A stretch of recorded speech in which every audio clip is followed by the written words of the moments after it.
Merci. Alors, bonjour à tous. Voici aujourd'hui la thématique de mon émission. Merci. Êtes-vous enraciné sur la Terre? Lors de cette émission, nous aborderons les différents blocages qui nous empêchent de nous enraciner et comment les dépasser. Tout d'abord, nous allons démystifier c'est quoi l'enracinement. L'enracinement, c'est la base de la présence. Être enraciné veut dire être connecté à la Terre. Nous le sommes tous physiquement parce que nos pieds touchent la terre. Pourtant, consciemment, très peu d'entre nous ressentent cette connexion. Nous devons nous sentir en sécurité pour habiter notre corps et vivre dans ce monde. C'est aussi d'accepter pleinement ce corps que notre âme a choisi comme véhicule pour sa mission de vie. C'est une acceptation d'être présent ici et maintenant en se reliant à la terre. L'ancrage et le centrage sont très importants, car ils permettent de vivre dans le moment présent. C'est d'être présent et conscient à chaque seconde de sa vie et vivre chaque seconde intensément dans l'instant présent. C'est d'être présent totalement à soi et aux autres. Cependant, beaucoup de personnes vivent dans le passé ou se projettent dans le futur sans vivre l'instant présent. Lorsque nous vivons dans le passé ou le futur, nous ne pouvons être présents à soi, dans notre relation, à nos enfants ou à toute autre personne. En plus, lorsque nous vivons dans la survie, nous ne pouvons être présents parce que nous sommes préoccupés par toutes sortes de soucis qui nous empêchent de nous enraciner. Le futur se crée dans l'ici et maintenant. Être enraciné, c'est tout d'abord accepter notre corps physique, notre incarnation et s'aimer totalement dans ce corps physique avec nos qualités et nos défauts. C'est aussi d'être connecté en harmonie à la Terre et à l'univers. L'enracinement permet d'être pleinement connecté à la Terre, de se nourrir de son énergie vitale, tout en évacuant l'énergie négative qui nous encombre. C'est d'être bien présent dans son corps, se sentir en sécurité dans ce corps et sur cette planète, ce qui est probablement une des difficultés les plus importantes qui empêchent l'enracinement. C'est d'accepter pleinement que notre âme a choisi le corps que nous avons comme véhicule pour notre mission. Alors s'enraciner, c'est vraiment d'habiter le corps pour pouvoir agir de la meilleure manière en toutes circonstances. Et c'est d'avoir la pleine conscience que nous sommes parfaitement à notre place à chaque moment de notre vie. S'enraciner, c'est revenir en soi pour vivre en pleine conscience le moment présent. Donc, c'est l'acceptation d'être présent ici et maintenant sur la terre. Soi pour vivre en... C'est aussi de rester maître de sa vie, en gardant bien les pieds sur la terre et en restant concentré sur nos objectifs. On s'enracine dans nos pieds, mais aussi à partir de nos pensées. C'est notre intention de nous connecter à la terre qui nous permettra de le faire. Être enraciné, c'est d'avoir le sentiment d'être vraiment à notre place. Pour terminer par rapport à la signification de l'enracinement, les visualisations pour s'enraciner peuvent aider, mais l'enracinement est un sujet tellement profond et complexe. Il y a plusieurs facteurs à considérer qui nous empêchent de nous enraciner, dont je vais vous parler tout à l'heure. Alors maintenant, je vais vous parler de à quoi ça sert d'être ancré. Votre âme s'incarne dans votre corps jusqu'à différents niveaux. Et le but de s'incarner, c'est de toucher le centre de la Terre.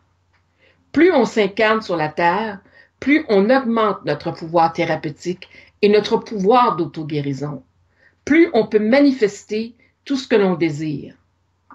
Plus vous êtes solide, enraciné et calme, plus vous avez accès à la manifestation de vos souhaits et plus vous pouvez vous auto-guérir. Plus vos racines sont grandes et profondes et plus vous avez accès à ce qui est disponible dans l'univers. Imaginez un arbre, il a des racines, un tronc et des branches. Même s'il y a du vent qui bouge cet arbre, il est solide parce que ses racines sont profondes. Et c'est la même chose pour vous. Alors voici d'autres avantages à s'enraciner. Bon, ben, premièrement, avoir moins de pensées négatives, de vous sentir plus en sécurité, d'être moins angoissé, d'être en meilleure forme et d'avoir plus d'énergie, de régler les problèmes plus facilement en faisant face à la situation, au lieu de fuir et de croire que ces problèmes vont se régler par magie, de soulager le stress, d'être joyeux ici et maintenant, peu importe la situation présente, de vous sentir à votre place, de lâcher prise plus facilement, d'accomplir plus facilement vos projets et vos rêves, de mieux vous sentir dans votre corps et d'accepter la vie et de moins lui résister. Alors maintenant, nous allons aborder l'importance de s'enraciner. Pourquoi l'enracinement est-il si important? Alors, premièrement, pour renforcer la connexion avec les énergies terrestres.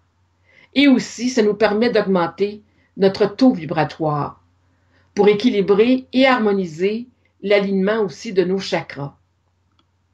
Pour se connecter à la Terre et se libérer des pensées et des émotions négatives. Et surtout, en pratiquant l'enracinement, on développe notre sérénité, notre confiance et notre sentiment de sécurité, quel que soit l'endroit où nous sommes ou la situation que nous traversons. On se sent plus confiant et plus solide sur nos pieds, et cela procure un bien-être physique, énergétique et émotionnel. Sur le plan physique, l'enracinement favorise une bonne santé parce que nous évitons des fuites d'énergie importantes dans notre corps. S'enraciner permet de mieux prendre conscience de notre corps et d'en prendre soin. Sur le plan émotionnel, l'enracinement permet d'évacuer toute émotion négative et toute tension nerveuse. S'enraciner permet aussi de matérialiser pleinement notre abondance, en s'alignant avec le but de notre vie et de faire des choix en fonction de nos besoins véritables. Cela permet de manifester pleinement et efficacement nos intentions et de se sentir pleinement en sécurité, de retrouver cette confiance en soi pour être pleinement présent dans notre vie et dans l'accompagnement à l'autre. Cela aussi nous permet de lâcher prise plus facilement et d'accepter la vie avec moins de résistance. Pour terminer, pour s'enraciner, il faut d'abord accepter notre existence et lorsqu'on a des mémoires qui nous en empêchent, on vit un vide constant à l'intérieur de nous parce qu'on n'est pas en contact justement avec notre existence.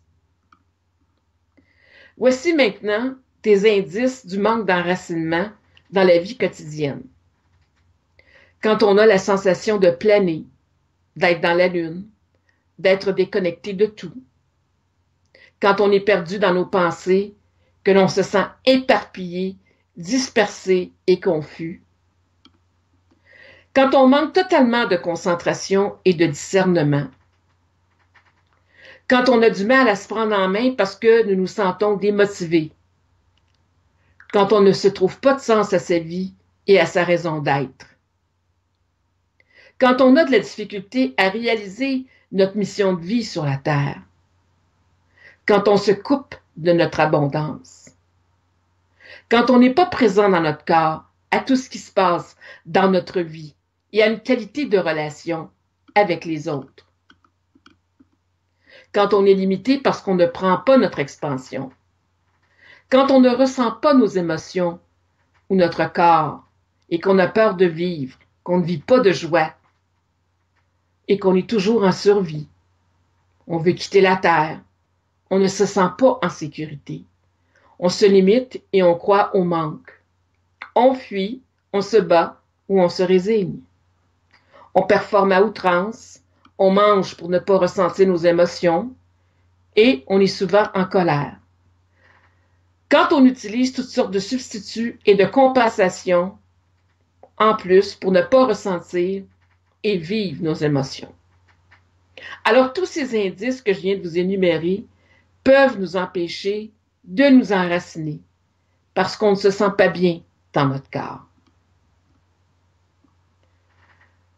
Alors voici maintenant la pause musicale et après la pause, nous aborderons les blocages qui nous empêchent de nous enraciner.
Alors nous voici de retour à l'émission et nous allons aborder maintenant les blocages qui nous empêchent de nous enraciner. Il existe des mécanismes de survie distincts qui nous empêchent de faire confiance et de s'enraciner sur la terre. Ce que vous ressentez d'être sur la terre contrôle vos réflexes de lutte, de fuite ou d'inaction. Quand on est en survie, en danger, sur la défensive, ou que l'on a peur de se faire attaquer ou persécuter, on est aux prises avec nos réflexes de lutte ou de fuite face au stress. Ces réflexes font partie d'une programmation profonde par rapport au stress et qui est transmise de génération en génération et qui affecte notre capacité de s'enraciner. Voici maintenant des comportements pour chaque mécanisme de survie. Alors, on est continuellement dans le faire et on se déconnecte de nos besoins véritables pour satisfaire ceux des autres, ce qui fait que nous ne sommes pas en contact avec qui nous sommes réellement et nous nous déconnectons de nous et cela nous empêche de nous enraciner sur la terre. Un autre comportement est que nous avons de la difficulté à accepter l'ombre sur la terre et nous refusons catégoriquement de nous enraciner. Nous n'acceptons pas l'inconscience de l'humanité et si on s'enracinait, on serait obligé de l'accepter et donc d'être complice de cette inconscience. On exerce une grande retenue de notre énergie et on n'exprime pas qui on est à personne. On est continuellement en survie et on se bat pour cette survie, ce qui fait qu'on n'est pas présent dans notre corps. Pour poursuivre dans les comportements qui nous empêchent de s'enraciner, on reste uniquement dans la dimension virtuelle et on a de la difficulté à concrétiser nos projets sur la Terre et on limite notre expansion parce qu'on ne passe pas à l'action. On veut rester invisible de peur de se faire persécuter ou attaquer et finalement, on a peur d'habiter notre corps. Un autre comportement est qu'on se réfugie dans notre tête en se coupant de notre corps, de nos émotions et de notre créativité pour se protéger et on n'arrive pas à faire confiance, à se déposer sur la terre, à s'aimer, à être présent à soi parce que c'est trop dangereux ressentir son corps, ses émotions et aimer. Pour terminer, nous pourrions avoir le comportement suivant, c'est-à-dire de se déconnecter de notre corps et nos besoins véritables pour se fondre dans les besoins des autres. Alors, mais d'où proviennent ces mécanismes de survie? Il y a plusieurs facteurs à considérer. Cependant, nous allons débuter avec les deuils transgénérationnels.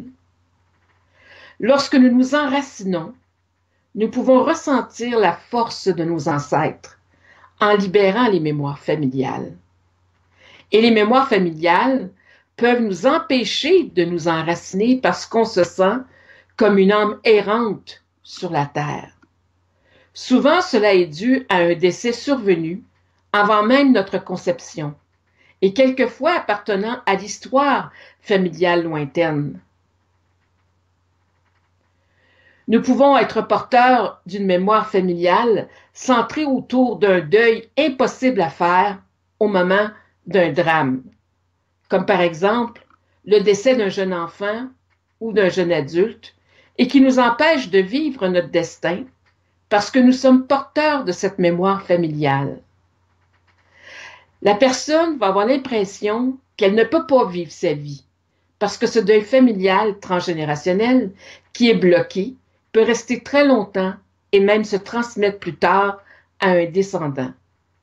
Comme par exemple, disons que vous êtes le premier enfant de votre clan familial et le deuxième enfant qui est votre frère meurt à 1 an par une maladie pulmonaire.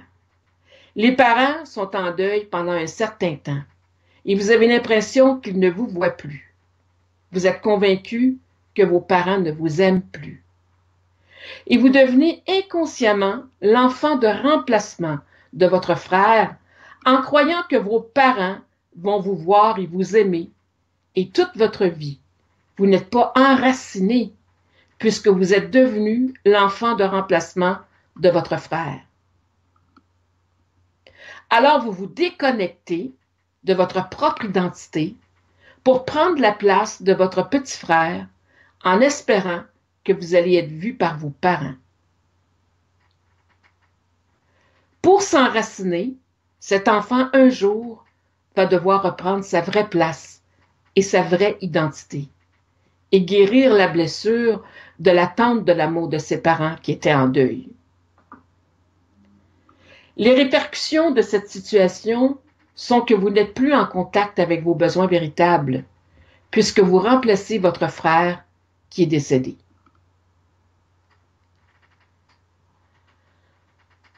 Alors, les interprétations que nous faisons enfants de ce que l'on vit avec nos parents peuvent nous influencer à notre insu pendant une vie. Et lorsqu'on libère les interprétations en fonction de différentes blessures vécues, on va avoir plus de facilité à s'enraciner. Justement, j'utilise l'approche des constellations familiales pour libérer les enfants de remplacement, pour pouvoir permettre à la personne de reprendre son identité et sa vraie place dans le clan et se libérer de l'enfant que la personne a inconsciemment remplacé. Et c'est là que la personne va pouvoir justement s'enraciner. Alors, nous venons de voir un élément quand même assez important qui nous empêche de nous enraciner.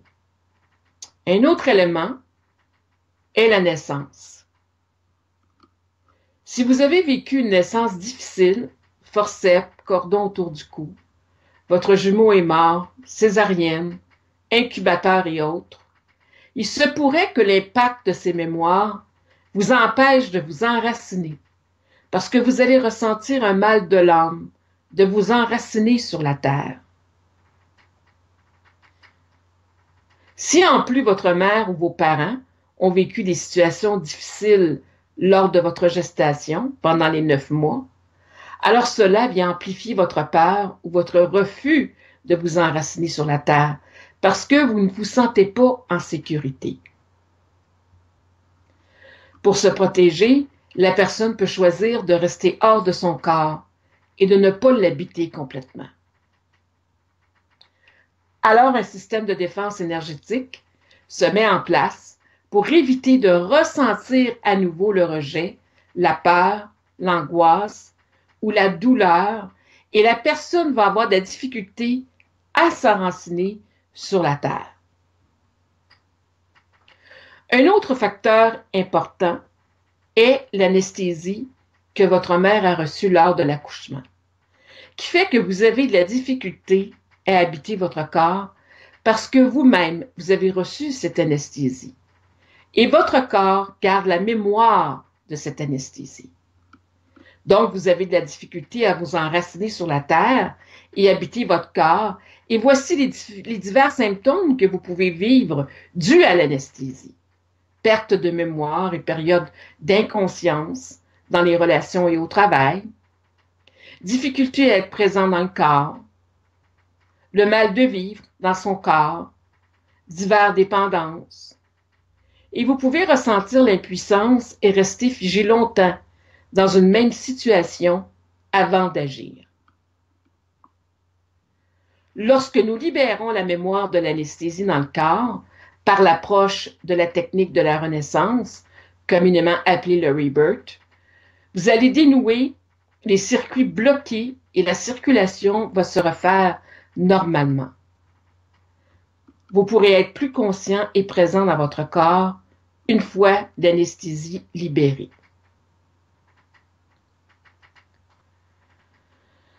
Alors, un autre enjeu important est lors de l'enfance.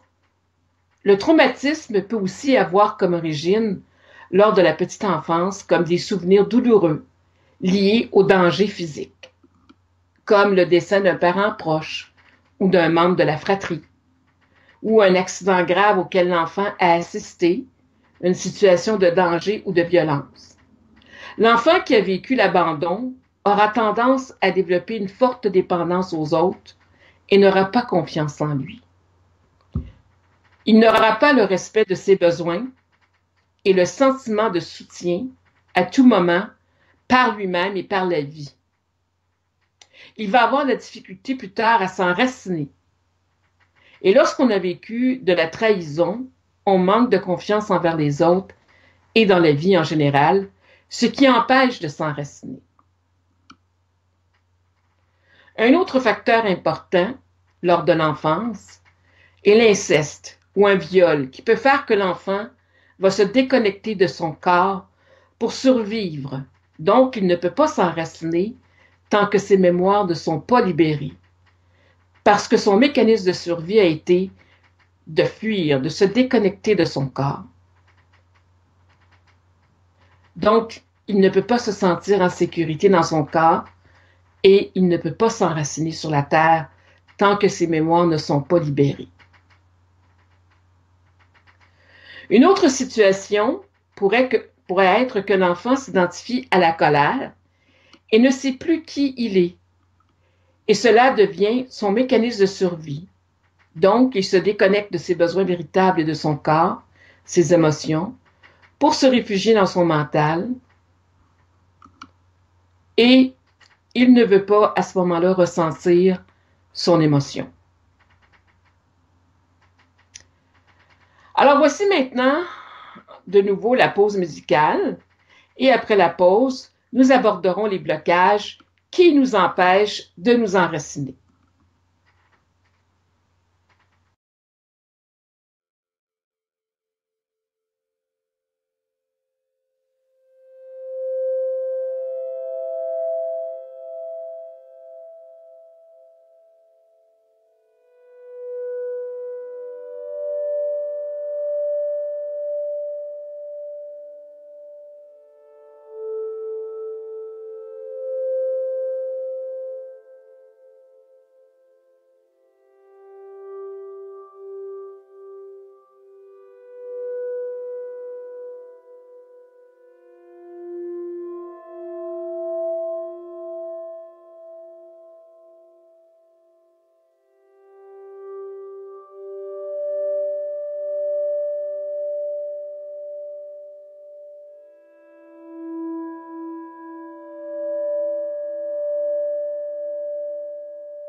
Alors, nous voici de retour à l'émission.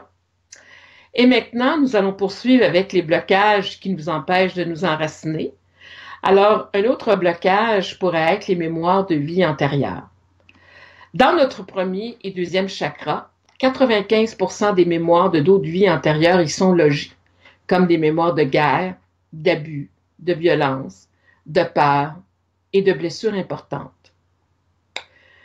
Nous laissons inconsciemment des fragments d'âme derrière nous que nous avons perdus dans d'autres dimensions et qui sont des mémoires inconscientes qui nous influencent à notre insu dans notre vie actuelle. Nous transposons à tous les jours, dans chaque situation que nous vivons, des mémoires du passé dans le présent. Nos peurs et nos limitations sont gravées en nous et dictent chacune de nos réactions. Alors, peu importe le temps passé, la mémoire de ces événements continue à nous influencer.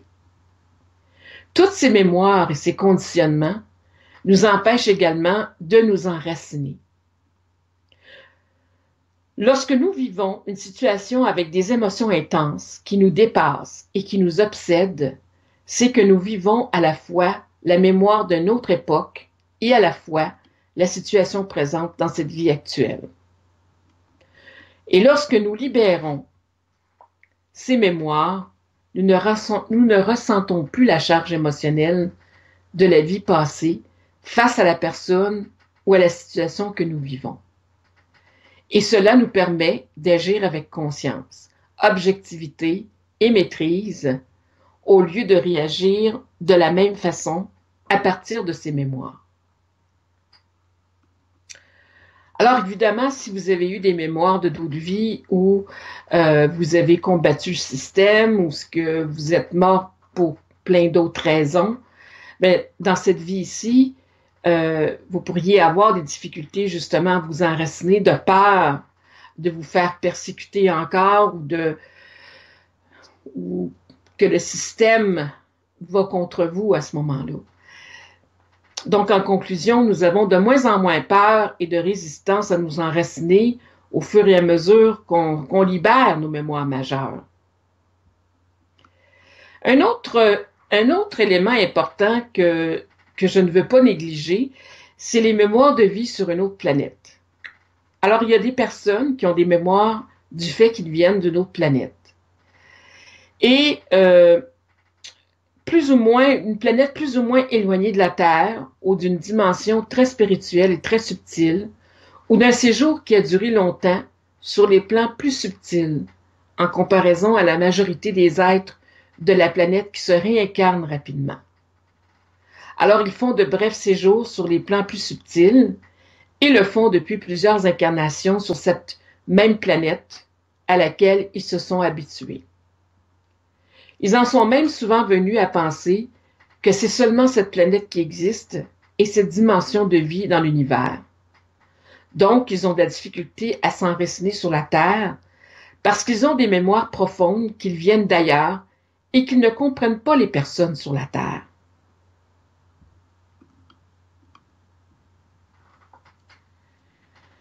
Alors maintenant, je vais vous parler des différents ressentis et croyances que les personnes vont vivre et qui les empêchent de s'enraciner aussi complètement. La Terre est un lieu d'enfer et de combat, et cette croyance empêche la personne de s'enraciner parce qu'elle vit continuellement dans la survie.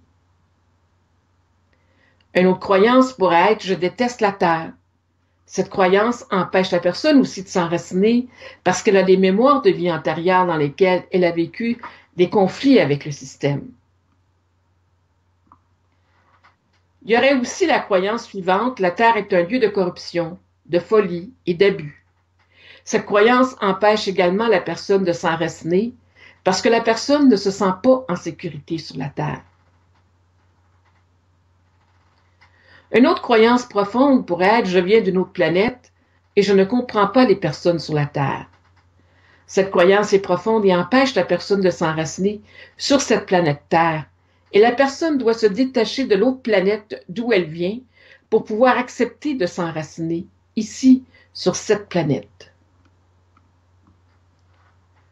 L'autre croyance, je me sens continuellement en survie, je dois me battre continuellement.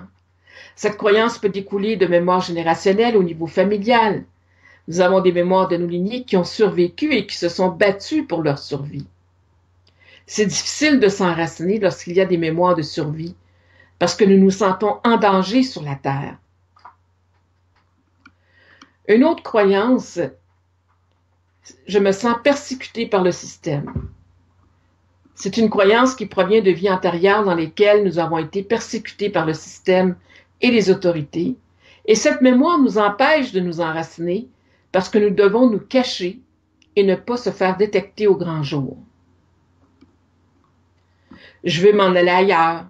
C'est une croyance qui nous a influencés avant notre venue sur la Terre. Nous nous sommes incarnés avec un refus de vouloir vivre sur la Terre. Je veux retourner d'où je viens. C'est une mémoire de notre planète sur laquelle on a vécu, ou vouloir retourner dans la lumière de notre divinité dans une dimension spirituelle. Je veux fuir. C'est une croyance de peur qui nous empêche de nous enraciner. Je n'ai pas de racines sur la Terre et je me sens comme une âme errante. C'est probablement une croyance parce qu'on a été un enfant de remplacement, comme je vous ai expliqué auparavant. Je suis fatiguée et c'est lourd de vivre sur la Terre. C'est une croyance qui nous empêche de vivre la joie et l'enracinement. Je me sens figée et immobile sur la Terre. C'est une autre croyance de peur. Et pour terminer, j'ai peur du manque et de ne pas pouvoir vivre sur la Terre. C'est probablement une mémoire de pauvreté dans d'autres vies qui nous empêche de nous enraciner et de croire à notre abondance dans cette vie actuelle. Et voici aussi d'autres croyances comme j'ai peur de vivre, j'ai peur de mourir, je suis stressé et anxieux de vivre sur la Terre, j'ai pas envie de vivre sur la Terre. C'est seulement au paradis que je pourrais être heureux et pas sur la Terre. Souvent, c'est une mémoire qui est reliée aussi à la religion. C'est dangereux de vivre sur la Terre, il n'y a pas de place pour moi sur la Terre, et c'est souffrant de vivre sur la Terre. Donc, toutes ces croyances sont inconscientes et continuent à nous influencer à notre insu par rapport à notre capacité de nous enraciner sur la Terre.